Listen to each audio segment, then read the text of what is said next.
All right, y'all, here's the other one, and then I'm going to bed.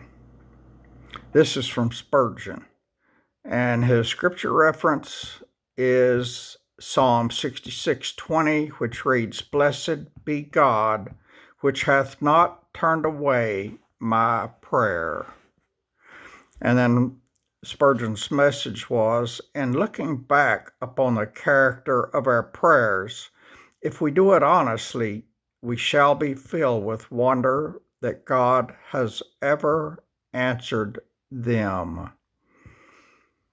There may be some who think their prayers worthy of acceptance, as the Pharisee did, but the true Christian, in a more enlightened retrospect, weeps over his prayers, and if he could retrace his steps, he would desire to pray more earnestly.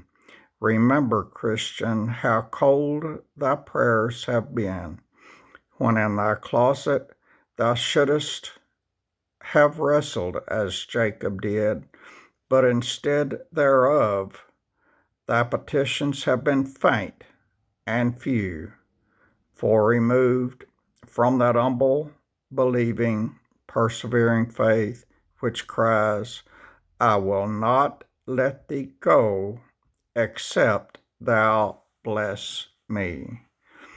Yet wonderful to say, God has heard these cold prayers of thine, and not only heard, but answered them.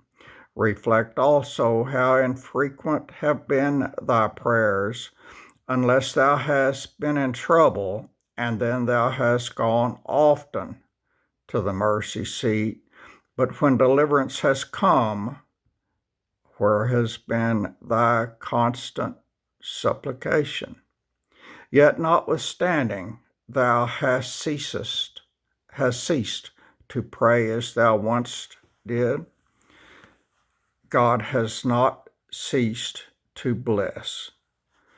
When thou hast neglected the mercy seat, God has not deserted it, but the bright light of the Shekinah has always been visible between the wings of the cherubim.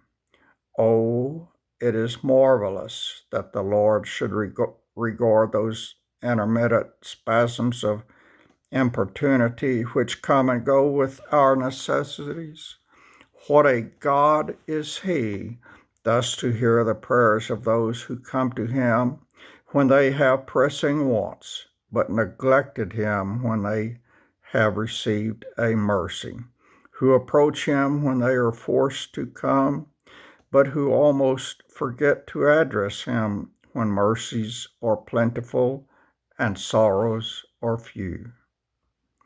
Let His gracious kindness in hearing such prayers touch our hearts, so that we may henceforth be found praying always with all prayer and supplication in the Spirit. C.H. Spurgeon. And that last paragraph,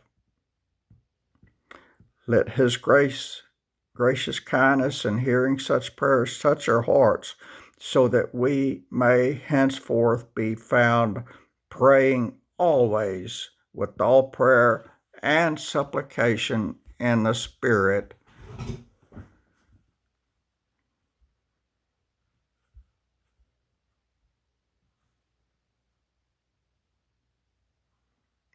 Bam, y'all. And that's that. And good night.